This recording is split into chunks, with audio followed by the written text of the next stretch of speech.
Yesterday was Father's Day, and early in the morning, I found myself in the card room washing card savers. Yes, washing card savers. Because when you're operating in small margins, sometimes small margins equal small grinds. And while I was standing there doing one of the least glamorous parts of the card business, I started thinking about the week. There was no monster sale, no giant collection to buy, no major crisis, no dominant hobby headline that completely took over the week. Just orders, shipping, feedback, USPS noise, live selling still being the loudest topic in the room, and my family continuing to be more involved in the card business. And the more I thought about it, the more I realized that might actually be the episode. Because the boring week is the business. So that's what we're talking about this week. The ordinary grind, buyer expectations, feedback, static selling, live selling noise, and the family side of building our own so-called card life. Welcome to my so-called card life, the podcast where we talk about what actually happens when you try to run a real card business, the decisions, adjustments, and lessons that don't show up in highlight reels.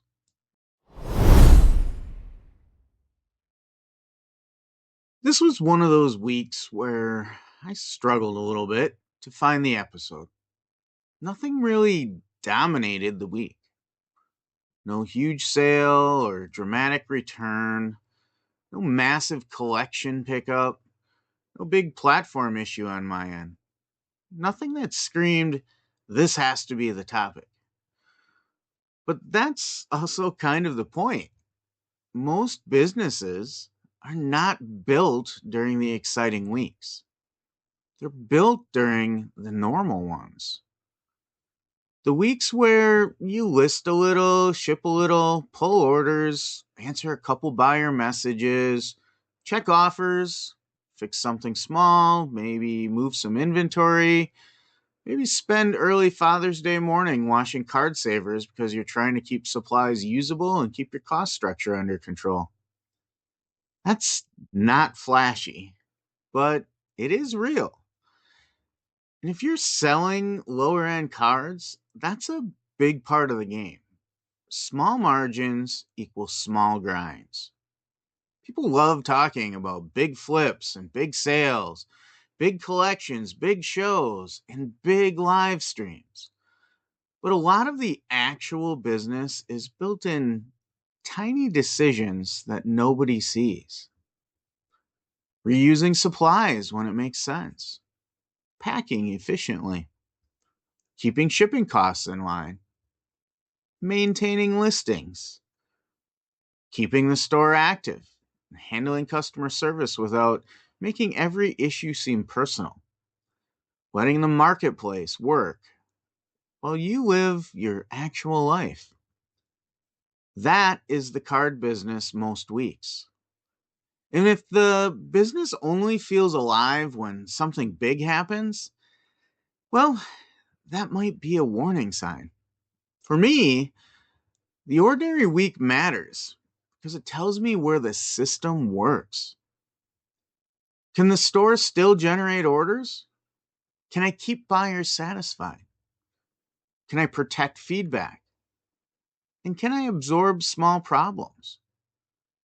Can I do all of that while still having a family life, a regular job, and everything else going on? Because that is the real test.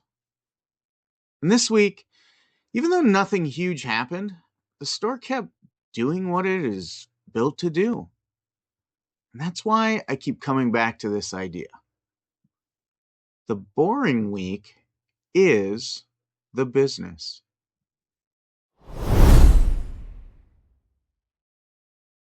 If you enjoy this kind of hobby and reseller conversation, check out The Dollar Box live every other Wednesday night from 8 p.m. to 10 p.m. Central. We go live with JC3 Cards and Collectibles in the Dollar Box to talk cards, reselling, eBay, whatnot, live selling, inventory strategy, and whatever chaos the hobby gives us that week. It is part hobby talk, part reseller discussion, part live reaction to what is actually happening in the card market. You can catch the Dollar Box live every other Wednesday night from 8 p.m. to 10 p.m. Central Time.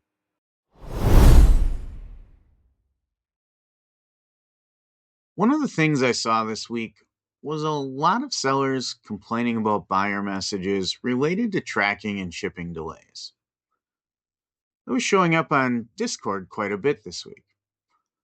Buyers asking where their item is and questioning tracking, getting impatient, and sellers getting frustrated because they shipped on time and USPS is the one dragging things out.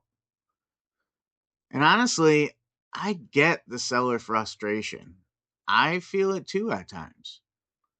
A peer of mine actually received neutral feedback over a USPS delay. They were really upset about it, and I understand that. You did your part, you shipped the item, you got it into the mail stream, and then USPS delayed it. Tracking did what tracking sometimes does, in that the buyer got annoyed, and now your feedback takes the hit. That feels unfair because it is unfair. But this is one of the hard truths of selling online. Buyers usually don't know how shipping works. And probably more importantly, buyers really don't care. From the buyer's perspective, it's a pretty simple transaction. I want this, I paid for this, I get what I want. And that's it. Right or wrong, we as sellers become the whole transaction in the buyer's mind.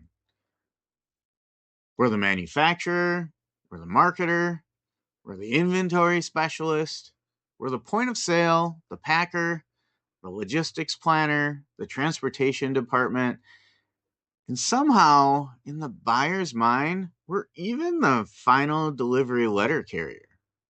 Now, of course, that's not reality, but it's often how the buyer experiences it.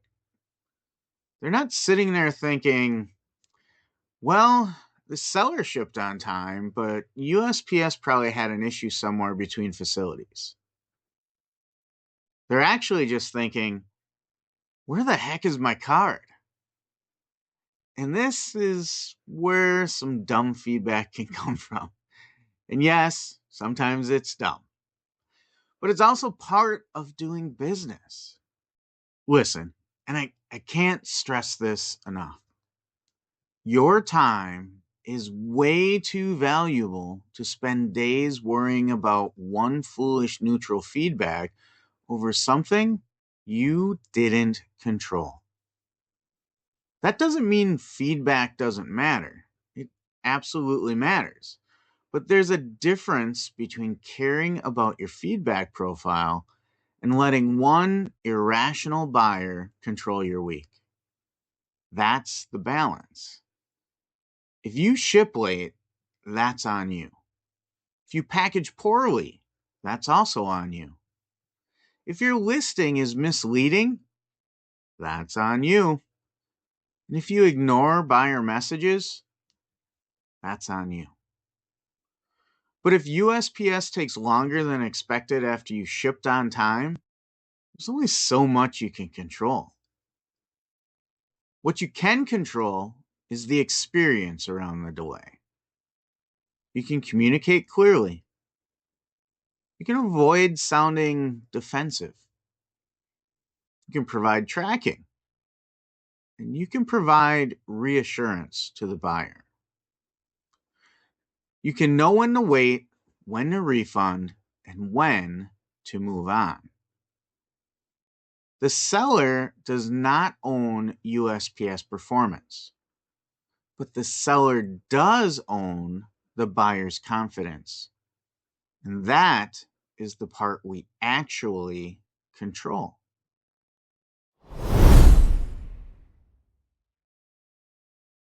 That USPS conversation naturally ties into feedback because feedback can be frustrating, but it also matters a lot. I was looking at my own feedback this week, and the store has been in a really strong place. The store's sitting at 100% positive feedback over the last year, zero negatives in the past year, and only a handful of neutrals. Our top rated seller status is intact, and strong detailed seller ratings as well. And the feedback comments are exactly the kind of things you want buyers to say: fast delivery, careful packaging, great seller, card arrived promptly, will purchase again. That stuff matters, not because it's some vanity number. Feedback is not just there to make the seller feel good. Feedback is a trust signal. When a buyer lands on one of my listings, they're making a quick decision. Is this seller legitimate? Will I receive the card shown? Will it be packed safely? Will it arrive in a reasonable time? And if there's a problem, will the seller handle it? Your feedback profile helps answer those questions before the buyer ever sends a message. And that is especially important with lower end cards. If somebody is buying a $2.49 card or a $4.99 card, they're not doing a full investigation into the seller. They're looking at the listing, the price, the shipping, the feedback, and making a decision. And a strong feedback profile reduces friction. It helps the buyer feel safe clicking buy it now. It helps them feel safe adding more cards to the cart. And it helps them feel safe using a coupon. And it also helps them feel safe in coming back. So yes, I do care about feedback, but I care about the pattern of feedback. I don't want negatives, and I don't want neutrals, and I don't want unhappy buyers. But one isolated piece of dumb feedback is not the business. The pattern is the business. Are my buyers generally happy? Are they saying the card arrived safely? Are they saying shipping was fast? Are buyers saying the description was accurate? And are they saying they're coming back? Are my buyers bundling orders? And are they leaving positive feedback again and again? Because that's the scoreboard. And here's the boring truth: great feedback is earned in boring ways. You pull the right card, you package it correctly, you ship on time, you charge reasonable shipping, and you describe condition fairly.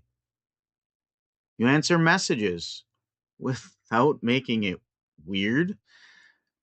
You fix mistakes when you make them, and you don't turn every small problem into a battle.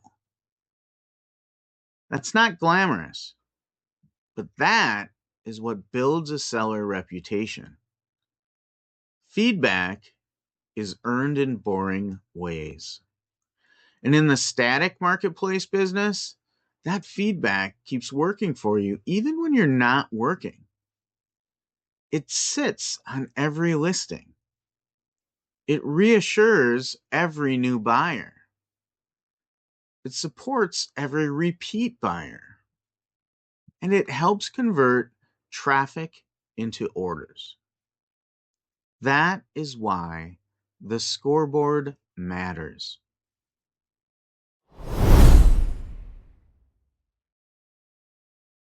Live selling continues to be the loudest topic in the room.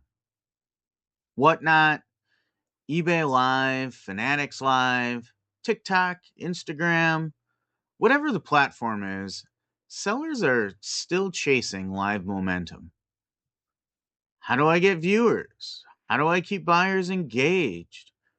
What starting price works? What inventory works? Why did one show succeed and another show fail? How do I get people to come back? And I understand why live selling is so attractive. It creates urgency and it's interactive. It's social and entertaining.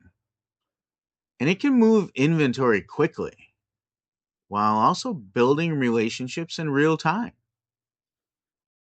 I'm not anti live selling at all. I've said repeatedly, there will be a time that I will be live selling as well. But I'm against the assumption that the loudest model is automatically the smartest model for every seller. That's where the hobby gets carried away sometimes. A lot of the current conversation makes it feel like if you're not live selling, you're behind. And I do not believe that. I think live selling creates moments. Static selling creates infrastructure. That's the difference. A live show is a moment. It might be a great moment, it might be profitable, it might build an audience, and it definitely might move a lot of cards. But you have to be there. You have to be on. You have to perform and manage the room and create some energy and keep people engaged. You have to make the show happen. Static selling is quieter, but it keeps working when you're not actively performing. The listing is up, the search engine is working, the buyer can shop whenever they want. The coupon can help build a larger order. The feedback profile provides confidence. And the store keeps compounding.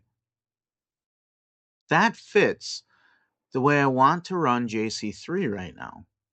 I'm not trying to win the loudest seller contest. I'm trying to build the most reliable version of my card business. And if I'm at work, the store is still open. If I'm up north relaxing, the store is still open. If I'm at a baseball game, the store is still open. If I'm having a day with my family, you guessed it, the store is still open. And if I'm sleeping, the store is still open. It's a great feeling to wake up to more sales. That's the advantage of static selling. Keeps working around the rest of your life. That's not a small thing. A lot of people can have one good live show. Not as many people build a system that produces week after week, month after month, without needing the seller to be constantly on camera. And that's the version I'm after right now. Not the loudest business, the most sustainable business.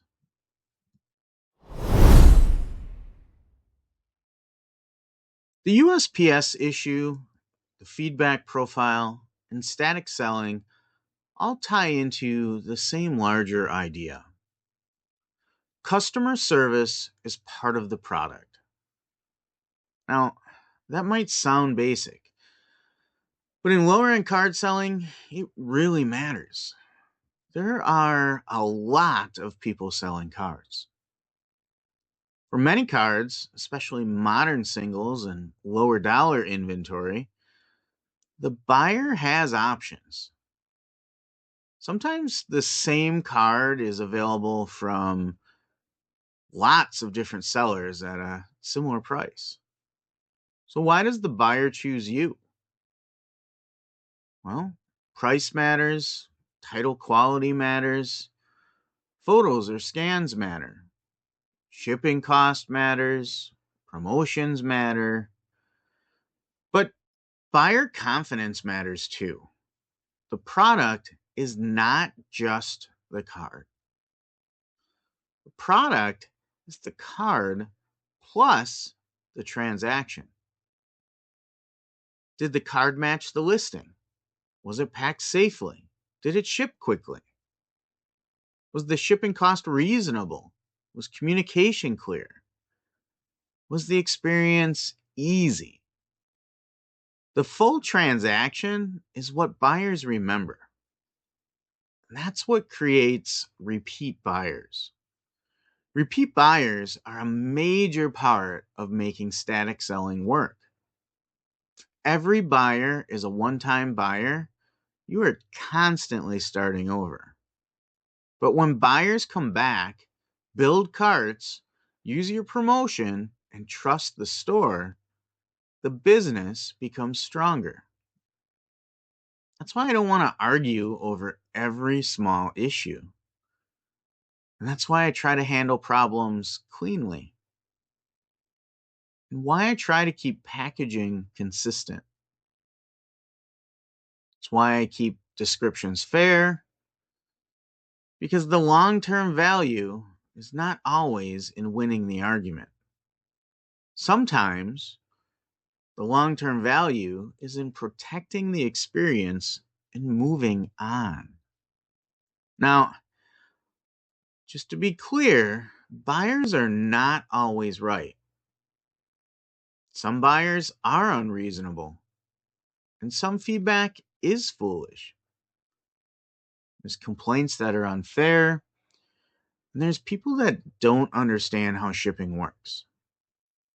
Some people simply expect way too much from a low dollar card transaction. But as sellers, we have to decide how much energy each issue deserves. Not every issue deserves a fight.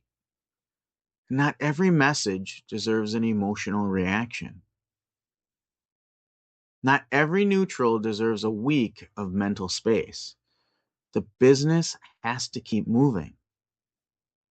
That is one of the harder lessons of selling, and one that even I sometimes still slip into. You can care about quality without taking every issue personally. You can care about feedback without letting one buyer own your mood. And you can provide good service without pretending every buyer complaint is valid. That balance is important.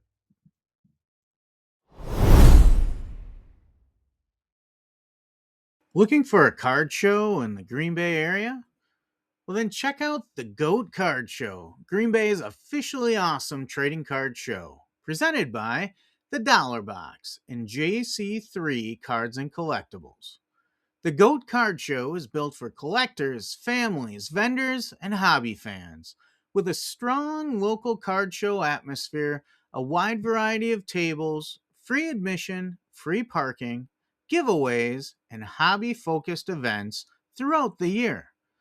For upcoming show dates, vendor information, table availability, and event updates, follow the GOAT Card Show online.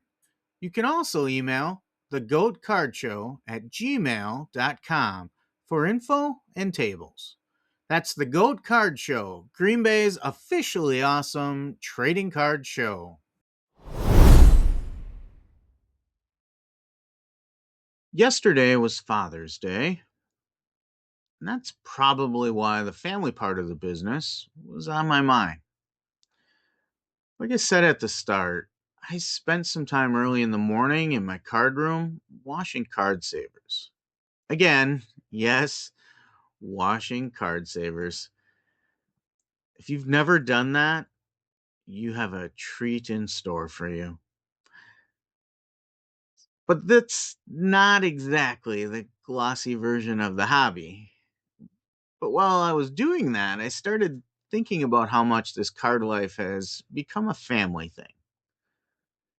Not just something I do while everybody else ignores it. My family is involved. My teenage boys are not just watching dad's card business from the outside, they're actually participating. One of them consistently sets up a table at shows. The other one opened his own eBay store, Crusaders of Cardboard. Both of them are part of the team that will work the national. And that's pretty cool to think about. They're getting their own reps. They see the work behind the cards. They see show setup, they see buyers come through, they see pricing decisions and negotiation. They see inventory, the packing and shipping. And they see cards can be fun, but the business still requires work. That matters to me because it's easy for cards to become a solo obsession. Sorting by yourself, listing by yourself, pricing and packing by yourself, and watching comps by yourself. And there's plenty of that. But this has also become something we share. It's part hobby, part business, and part family rhythm. Shows, sorting, ripping, traveling, talking about cards, talking about what's sold, talking about players, and talking about inventory. It's a pretty good Father's Day reflection.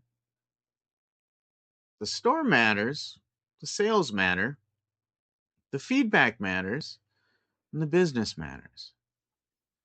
But the fact that this is something I get to share with my family matters even more.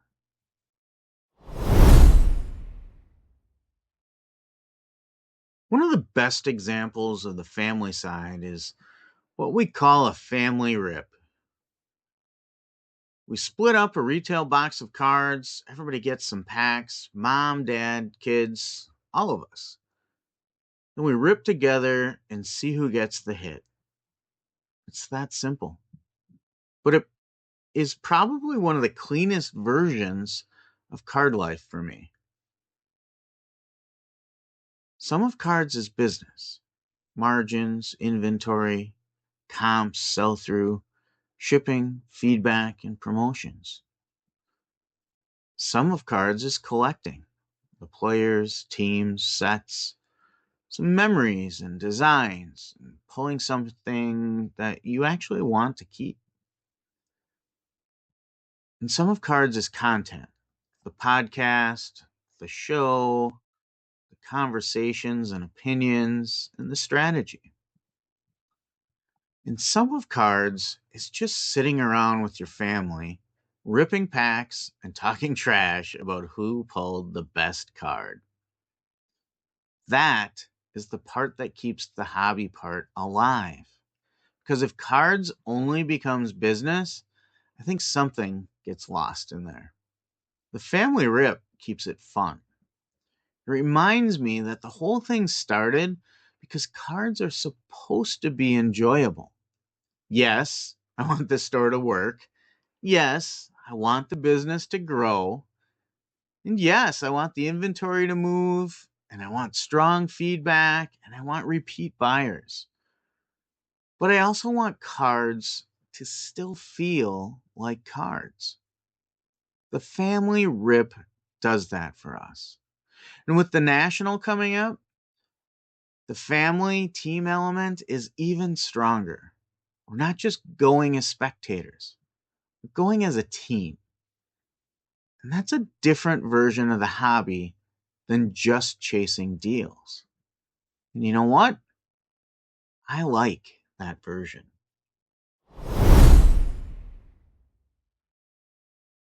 So, what is the actual lesson from a week where nothing major happened? Well, I think it's this: A good card business should not need drama to prove it's working. It shouldn't need a huge sale every week. It shouldn't need a live audience every night. And it shouldn't need a massive collection buy every month. And it shouldn't need constant platform changes or new gimmicks to feel alive. A good card business should be able to function during a normal week. That is the test. Can it generate orders, satisfy buyers, handle the small issues? Can it protect feedback and fit into real life? Can it keep moving when the week is not exciting? For me, this week was a reminder that the system is doing exactly what I want it to do. The store is active, the feedback is strong, buyers are satisfied. The static marketplace is working, and the family is involved. The business fits into life instead of taking over life. That's not a bad week. That is the business. And that's why I keep defending the slow and steady model. Not because it's perfect. Static selling has plenty of issues. Listings take time, inventory management can be annoying, search visibility changes, and offers can be frustrating. Small dollar orders can feel kind of tedious at times. Then you have USPS creating problems, and buyers can be impatient. Platforms can change the rules whenever they want. But even with all of that, I still like the model. Because when it works, it gives me what I want. A store that keeps selling. A buyer base that keeps building. A feedback profile that keeps strengthening. And a business that fits around my family instead of replacing it. That is the goal. Not the loudest version, the most sustainable version. So, episode 38 is not about one big thing, it's about the ordinary week. Orders came in, cards went out, buyers left good feedback, USPS created some noise, a peer caught a frustrating neutral over a shipping delay, and Discord kept doing Discord things, live selling stayed loud, and here at JC3 Cards and Collectibles, the static marketplace kept doing what it's built to do. Then yesterday was Father's Day, and I found myself thinking about the family side of this card life. My boys are in it. Mrs. JC3 is in it. We do family rips, we work shows, and we're going to the National as a team. That is the business, and that is the hobby.